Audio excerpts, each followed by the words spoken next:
Hello, welcome to another lesson learned. I always wonder, should I say lessons or lesson? Sometimes it's multiple lessons in one episode. So this is the lesson in misinterpreting your purpose signs. So I've been talking about purpose a lot on the latest podcast episodes because I am getting ready to do a free training on pursuing purpose in your second half. And of course, I can't cram everything into the training. I have basically it's a three-part series. So I have 1 hour each night. I'm going to deliver it at night. I've had a lot of questions from people that, oh, I can't be there on Tuesday night. Well, I get the recording. Yes, everybody gets the recordings. But if you show up live, number one, you have a better experience because you get to interact with me and you get to interact with the other participants, the other women. That's really fun to do. And then, yeah, you get a prize maybe. I'm going to be giving away a prize at the end of the live trainings. I used to do it. Well, you'd get a prize if you attended live training, but I did it like the next day. But we have a new procedure we're going to try. So fingers crossed it'll work. I was actually in the group because I have a Facebook group. You don't have to be in Facebook to take the training because I'm going to put the training on a website. But you miss all the fun, the engagement. I'm doing these warm up exercises right now and asking them some questions because nobody wants to sit and twiddle their thumbs while they're waiting for a training. They might forget about it, so I have to like be in there and asking them questions. But anyways, so I had these scheduled lives, and the one on Thursday that I did, my internet went out right before I mean, I was on the internet upstairs and I came down to my studio, and I got on my computer and no internet. And the internet's been flaky. We've always had consistent internet, and it's just for some reason, like around lunchtime, and it's been a couple times this past week, the internet goes out. And I work from home too, so it's like, dang it, I need the internet. We rely on this technology. So I was very swift, although I was freaking out a bit because they're the people that have signed up. I've committed to be on at a certain time and I'm not there, and they're like, where is she, what's going on? And so I was able within like 10 minutes to figure it out. I got on my phone, so I used this application to set up the live stream. And so I thought I always had to be inside the application, but I figured out how to get on my phone. So it was I don't want that to happen next week. But regardless, I mean, if it does happen, I'll figure out a way to work around it because I'm not your average grandma, right? It might be a little slower, but I'll figure it out. So yeah, so those are next week, but there will be replays. So if you sign up, no fretting. You'll get the replay. So I'm really excited about that. And then the second half Spark School opens. And I always love, it's just a fun time because a lot of the people that I meet are in the free program. But a lot of people, like one of my students last time, she had been to 4 of my free trainings. And so I kind of knew her because I had done this like mini Facebook group thing for like 60 days. So I kind of knew her from that. So her name was familiar to me, and then she finally was at the right time in her life to join. So, but it's always fun because it's the newness. It's like that first date, meeting the boyfriend for the first time, and you have that little butterfly feeling, and then become friends through the process. And I get to watch them. I always say as a coach that one of the best things that I get to do is get to sit on the sidelines and watch. It's like watching the most amazing game being played, where I know the person who's going to win. I know the person's going to win. And so I'm just seeing them through the game get better and better and better. And, I envision a basketball court, and they're like, missing baskets at first. And then they're like hitting 3-pointers, hitting half court shots. So that's my analogy as somebody who likes sports, and is my basketball team's playing in a couple hours. So it's probably front of mind. But anyways, I want to get into the episode of the day because this is something that came to me that I thought and it's based on experience. And I thought, wow, this is really valuable. And when I sat down to do the outline and write my notes of what I wanted to say, it came like so easy. It was almost like it was coming from somewhere else, and like my pen was going like crazy.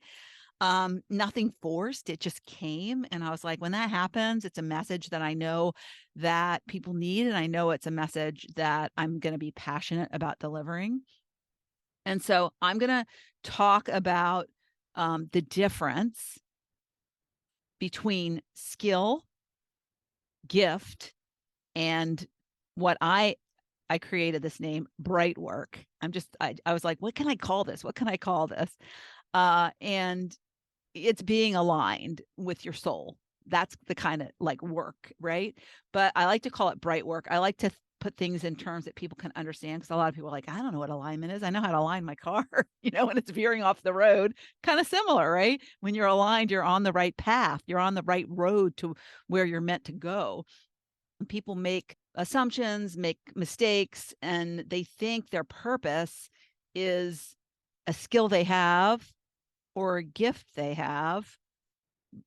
But if either of the two aren't putting them in the bright light that shines when it emanates from them when they're doing bright, that's why I call it bright work.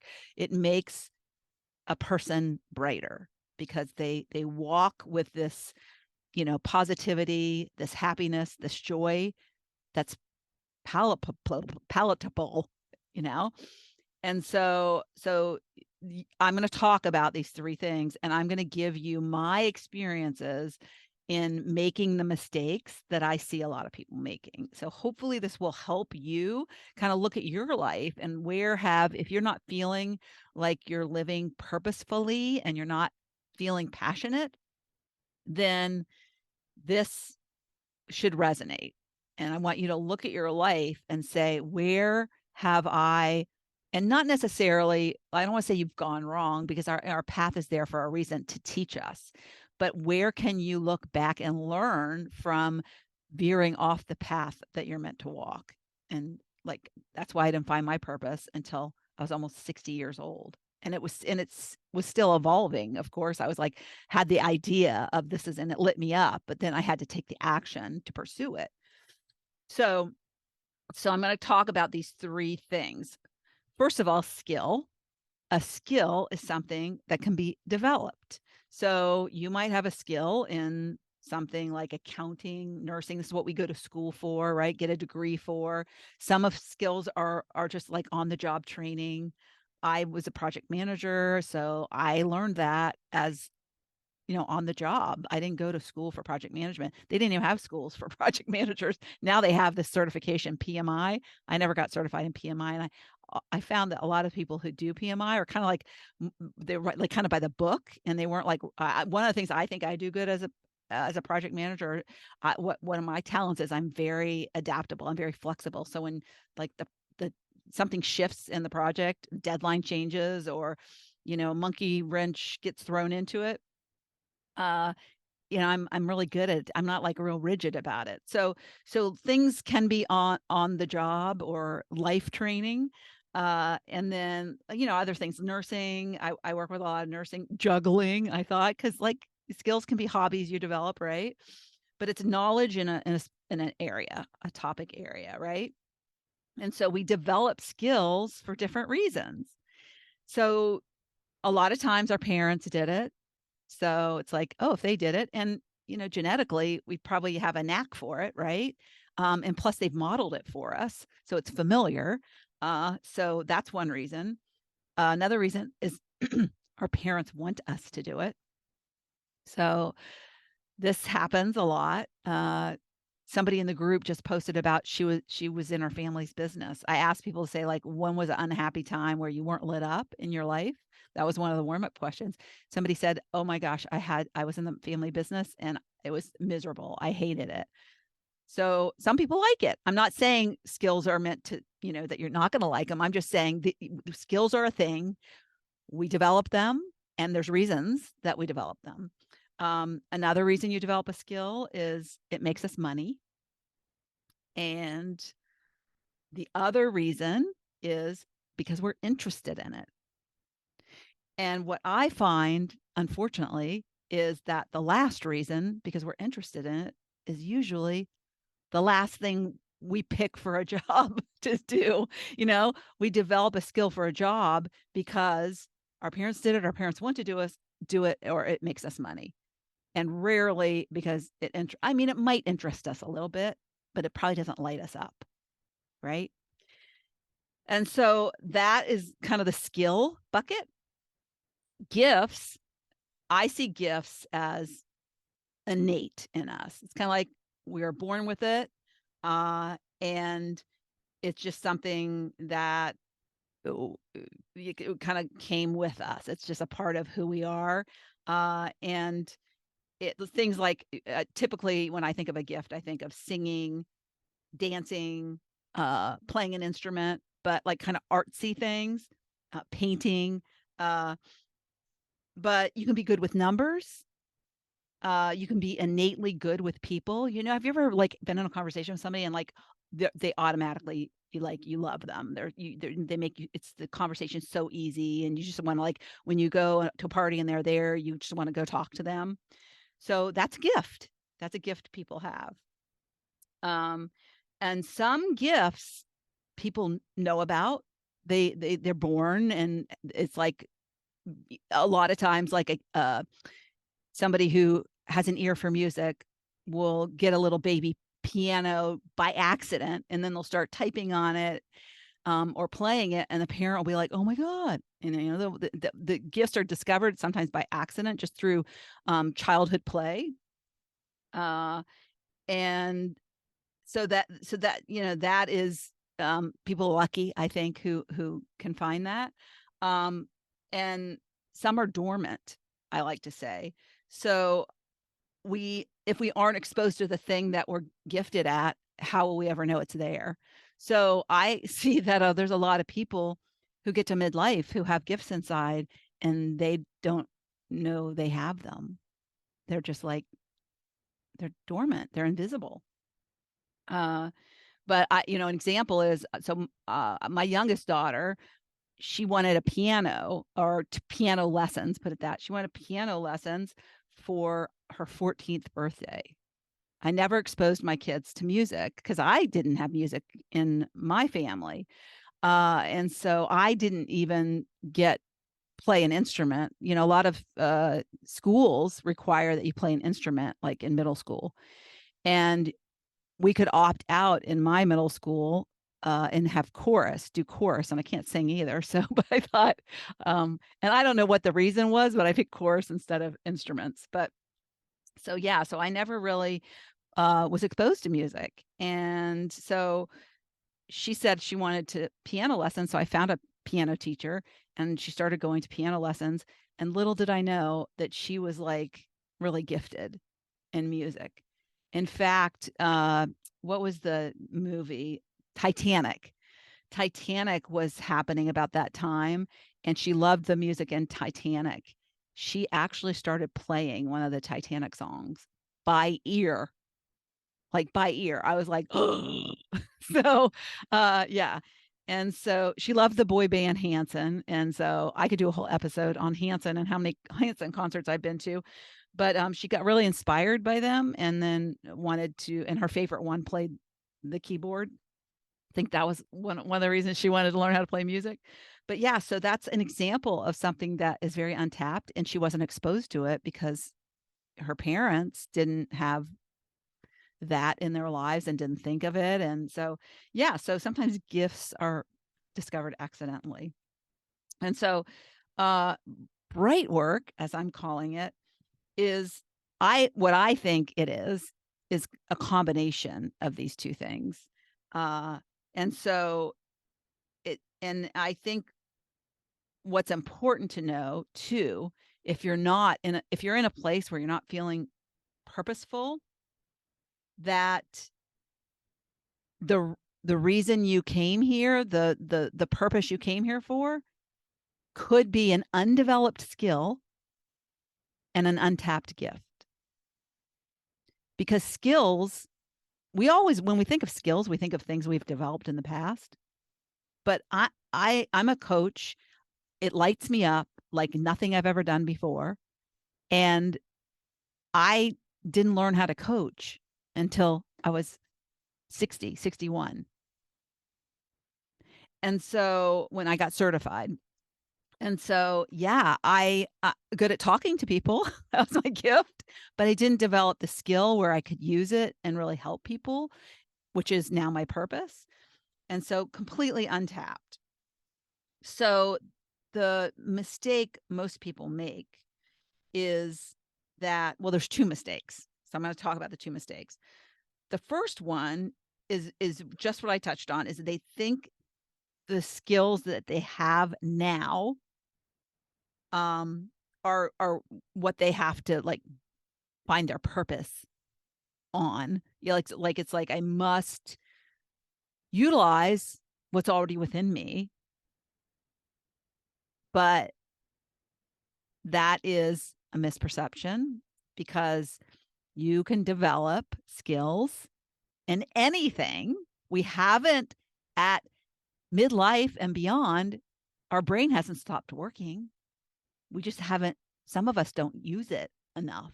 And it gets kind of slow because we're busy watching TV and looking at social media, and we're not exercising our brain. It's a muscle, just like the other parts of our body need to be like exercised. And so don't look at just the skills you've developed, look at the skills that you are interested in. That's the key. The skills you've developed are probably things your parents wanted you to do, things you made you money, things that your parents did. You need to explore that other thing, things you're interested in. And a lot of times people have hobbies and they're very lucky. So hobbies are more what you're interested in, right? But we make the mistake of not doing the work in what we're interested in as the number one priority, right? So that's really what keeps people stuck. And again, I'm just saying this because my experience, my own personal experience from being stuck for way too long and working with people, how I know they're stuck and getting out of that stuckness. But the other mistake is that you think a job that you had that utilized the skills or gifts, and it sucked. Like, it was like, when you think back, you're like, oh my gosh, I was miserable and worst job ever. And they make the mistake of thinking, because I hated that job, then those skills aren't the skills that I can use in my purposeful work. And so you go off that path because you think those skills didn't light me up. Well, no, it wasn't the skills that didn't light you up.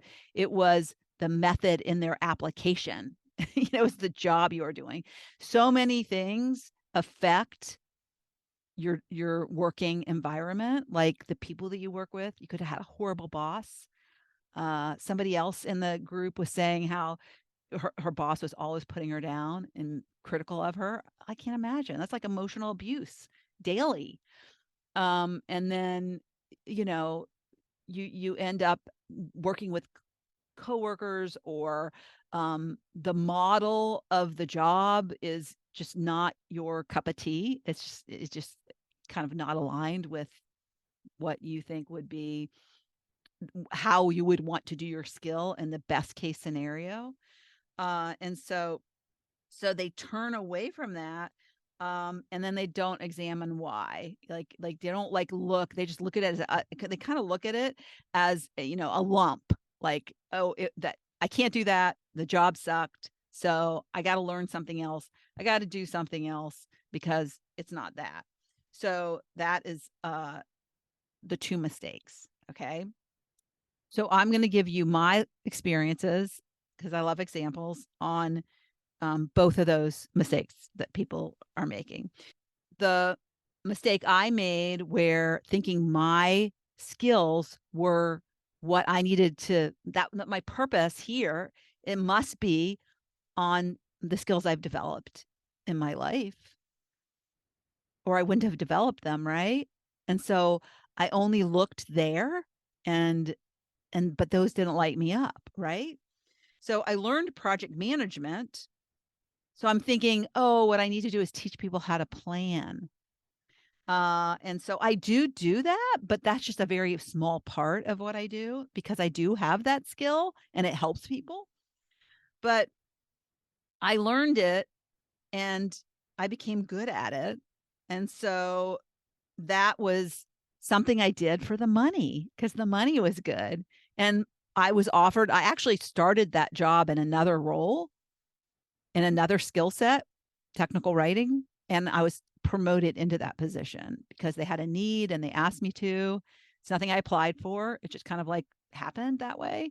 And I was good at it. It was a natural thing for me. So you can say maybe I was gifted at it, but I think my skills were more in the people connecting part of project management rather than the organizational skills.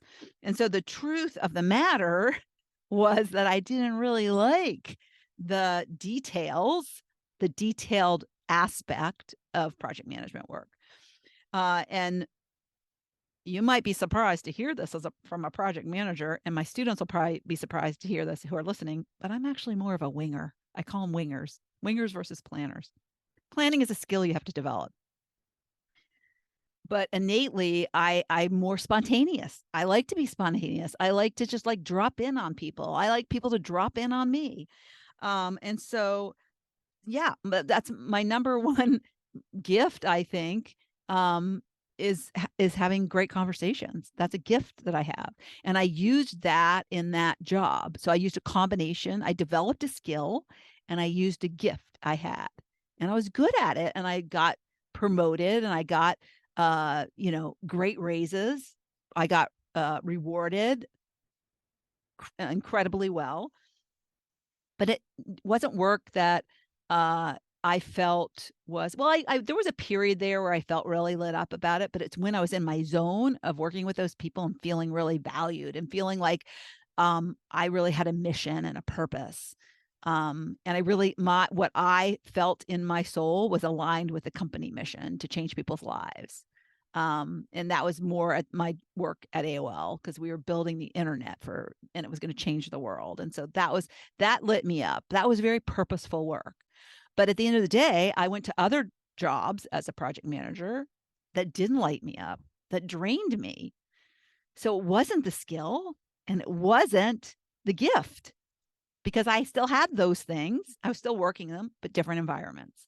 So I had to like figure out what was the combination that was really the work I was supposed to do. And that's what took a while to figure out. And a lot of this I didn't even realize until I started to do the work on myself, that I was so unhappy and unmotivated and unfocused and just so many things which together add up to being stuck.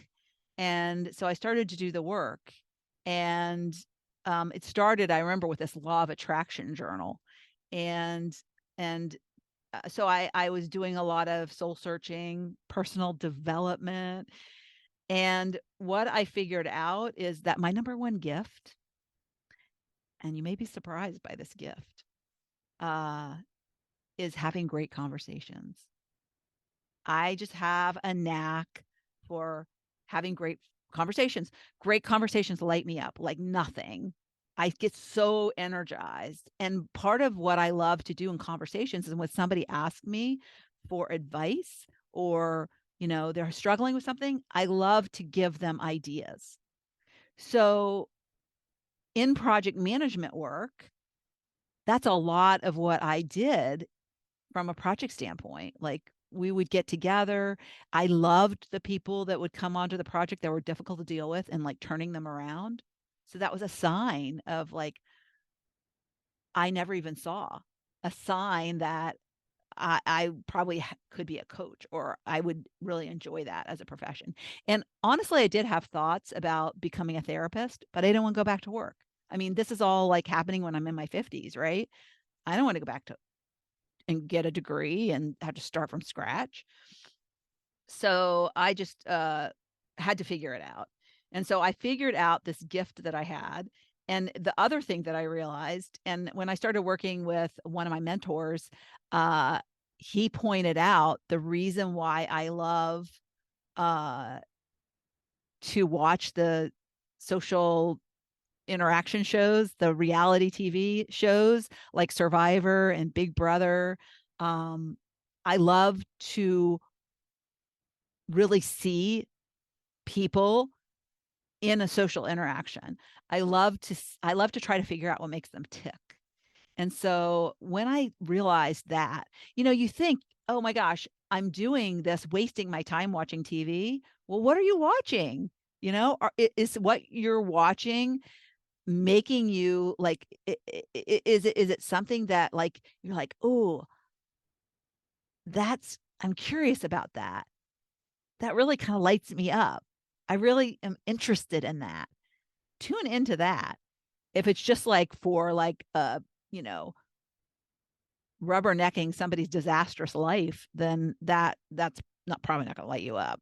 Um, so I used to always feel a little bit of guilt because I watched these shows. But then when I started to coach and I started getting mentored and, really soul searching, like what in my past could have told me was a hint, was a sign that I didn't see or that I misinterpreted because I was misinterpreting a sign as like bad. You don't do that. Only bad people watch reality TVs. That's a time suck. And yeah, it's a time suck. But I wanted to jump into the TV and help those people. I want to jump in the TV and like suck some sense into them. Uh, and I also had a desire to be on the show, but like, over time, I'm like, I would never want to go there because you, no matter what, the way they edit you can always, it always ends up being a not good situation. So I don't want to be, uh, you know, we all have these sides when we're put in these social situations, and a lot of them are staged, right? And so you forget you're on camera, and then this like side comes out of you that the whole world sees, and then that's the only thing they show. They don't show the good parts, right?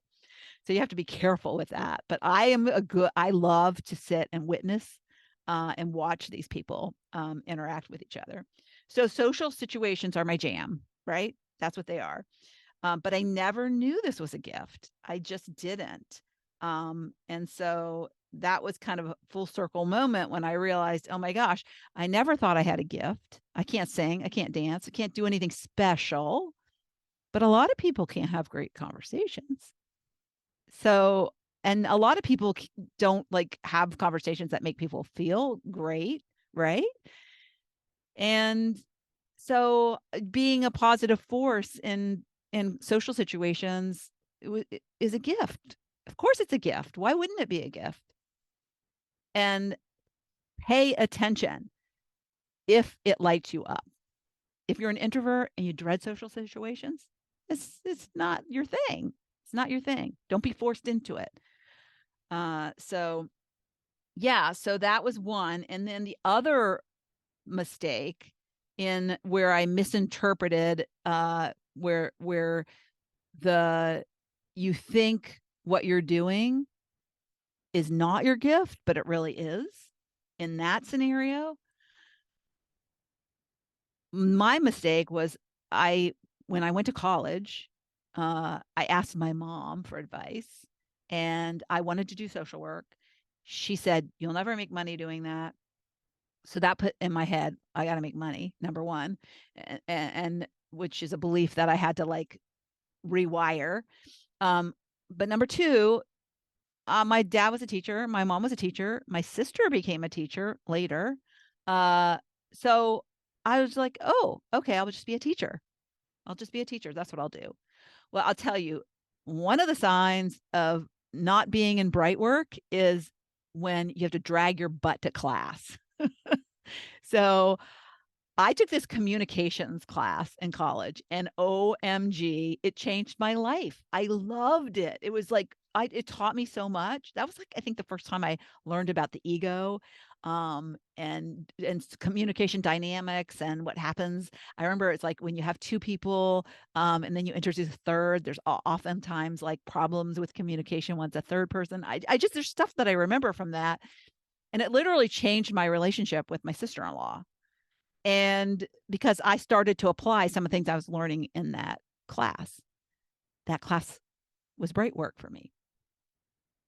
The English education classes that I was taking to be an English teacher drained me. It was horrible. I hated it.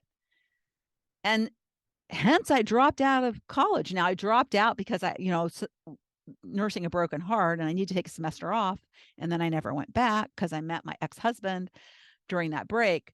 But the point is that I didn't want to go back to school because I didn't like it. But what I did is I got a substitute teaching job because I was able, because of, I had enough, like, I guess because I had enough school or whatever, to be a substitute teacher in the county that I lived in. And so, and plus my dad was the assistant principal and he was the one who hired the substitutes. That was a little help there. And so there was a teacher that had to have back surgery. And so she was going to be going out for an extended period of time. So it wasn't just like babysitting a class for a day. It was like me going in for 9 weeks, a whole grading period, and teaching 7th grade English. Well, that was a nightmare. Hated it. Hated it. I wanted to talk to the students about life more than I wanted to like teach them about English. I did not like the teaching in the classroom environment. Kudos to all the teachers out there. I just didn't like it. Now, looking back, maybe I would have liked high school teaching. Maybe I would have liked kindergarten. But I did not like it. And so that is another reason I never went back to school, because I was like, well, thank God I got to test it out before I actually finished my degree. My parents might not agree with that because they put a lot of money into college that just didn't go. I mean, I met my best friends for life. There was a lot of great things about my college experience. I met my husband now because he was my college boyfriend who broke my heart at that time. But obviously I recovered. So yeah. And I did do a podcast episode about that way back. I'll stick the link in the show notes. You might be curious about my backstory with him. But anyways, yeah. So as I matured and started doing different jobs in my life, I started to do training. I would create the training materials.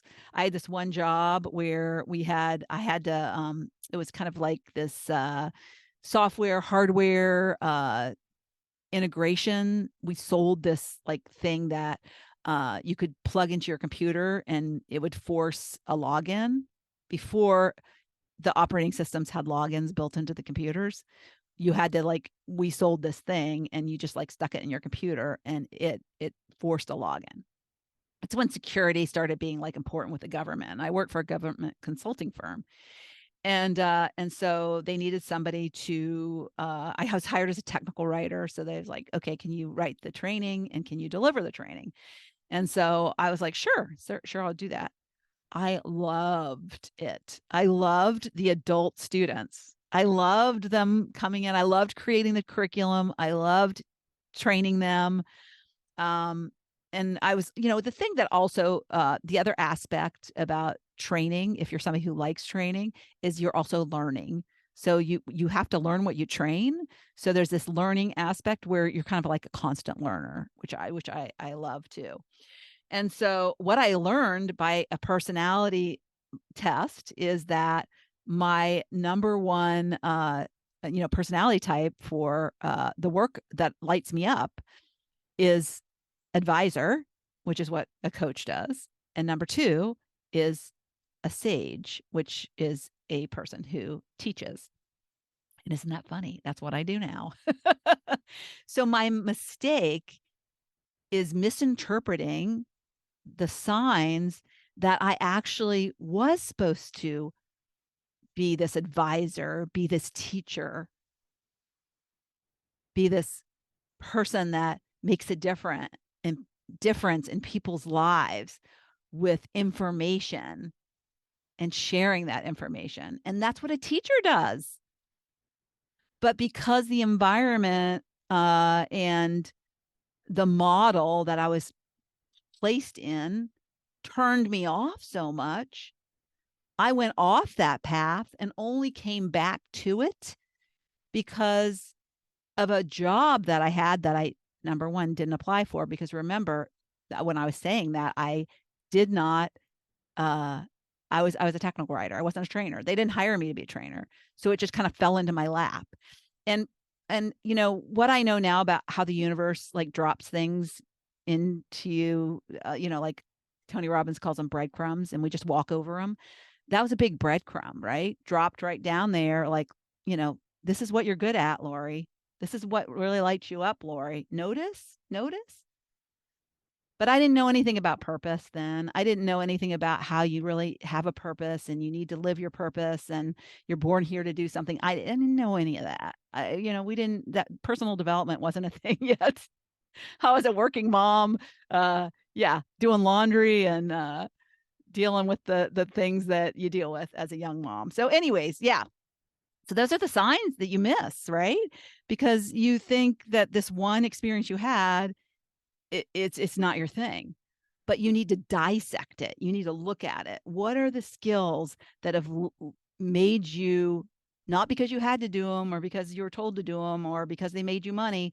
What are the skills that you actually enjoy, that you kind of, when you do them, when you do that work, when you like somebody who's an accountant, they should not be an accountant unless when they get into a spreadsheet, they get lost. They're like, oh my gosh, the time flies and I can't go to bed at night when I'm working on the accounting, the taxes or whatever the thing. And accounting has different aspects, right? There's different aspects, just like lawyering, there's different aspects. It's like so different. There's so many different, you know, activities that different lawyers do. Patent attorneys versus, you know, defense lawyers, or, you know, there's just different. So it's not the title to focus on, it's the activity within. And so what are those skills that light us up? What are the gifts that we have that have probably been untapped or undiscovered? And it's just getting silent and stopping like going with a schedule that isn't making you happy, and start to like sit and think and contemplate if it's something that you don't have a skill in, what interests you that you want to develop a skill in. And it doesn't necessarily mean that that's going to be the thing, but you need, if you're interested in it, take a step towards that, dabble in it, and it might lead you to somewhere else. Because I like to say, and I believe this, is that when you get a download, a thought, and to me, a thought that isn't forced, a thought that isn't like somebody's suggestion to you, when you have a thought that just kind of drops in your head, that's a download from the universe. When you have that thought, you wouldn't have that thought if you weren't meant to take a step. Like, what does that mean? What does that, I had this idea, had this thought, what does that mean? And what could I do to implement or put some concrete action behind that thought? So if it was something that interested me, what can I do to further that interest? And that interest might lead you to something even better. That download and that action you take, even if it's not the thing that is the ultimate thing, it's the step towards it, and it will take you there. And so that is what I want to say. So I thought this was really important because I have taken this long and meandering path. If you look at it, it's like this big squiggly line, like somebody's lost in the wilderness. And that was me, because I didn't know how to walk a straight line right to what I was meant to do. And thank God I finally got here. And it's an evolution. I'm still evolving. I'll evolve until I lay down and die. And that's what I love too about it, is because then you have this whole perspective of it's a constant it's a constant journey you walk, but it's the journey that becomes a straight line, and it becomes the most glorious, magical journey that you could have ever imagined. In fact, you can't even imagine it in your mind, because you can only imagine. Well, that's what I help teach people, is how to imagine something different than your past experiences, because we are so limited with what we've lived, and so our imagination is very limited because we rule things out. And so what is ahead of you, if you do the work, is something you can't yet imagine. And that's what makes it so glorious once you get there, because you're like, holy crap, it's like I thought this was going to be like 20 colors, and it's like infinity colors. And so yeah, it's better than Dorothy walking out of her house and into the colorful scenery of the Wizard of Oz, whatever that. What was that? I can't even remember the name of what it was. Oz. I guess it was Oz. Don't make it harder than it is, Lori. Okay, so that's it for today. I hope this was helpful, and my experiences you can relate to, but really think about it. Take some time and set aside some quiet time to just sit there with a pen and a piece of paper, pencil paper, and jot things down that come up. And make sure you jot them down. I started carrying yellow stickies around, and like things that are coming up, because I want to make sure that this training is great for people and they get so much and they get more than what they came for. But I also am doing updates to the second half Spark School, and I keep getting these ideas that I want to teach my students. And so new ideas, and they keep coming up all the time. And it's just like, all I have to do is really figure out how to organize it. So it's not like drinking out of a fire hose, but lots of great stuff. And so I started using a sticky. So like, take a sticky with you, and make sure you start to use your voice notes on your phone, so you can like capture thoughts, like speak them into your voice notes when you're driving. So it's just like having a tape recorder with you. And so when you get back home, then you can jot them onto a piece of paper, but capture these, because we're so busy that when we have these thoughts, they dissipate. They come to us. We're supposed to grab them and keep them, because they're important. They're coming from somewhere greater than our logic mind, and they come to us, and we need to keep them. We need to retain them. We need to write them down, and we need to act on them. We need to consider them. And you let them feed you in terms of like, how can this be the thing that will lead me to more joy, more happiness, more purpose in my life? All right. All right. And I hope I see you at the training. Bye.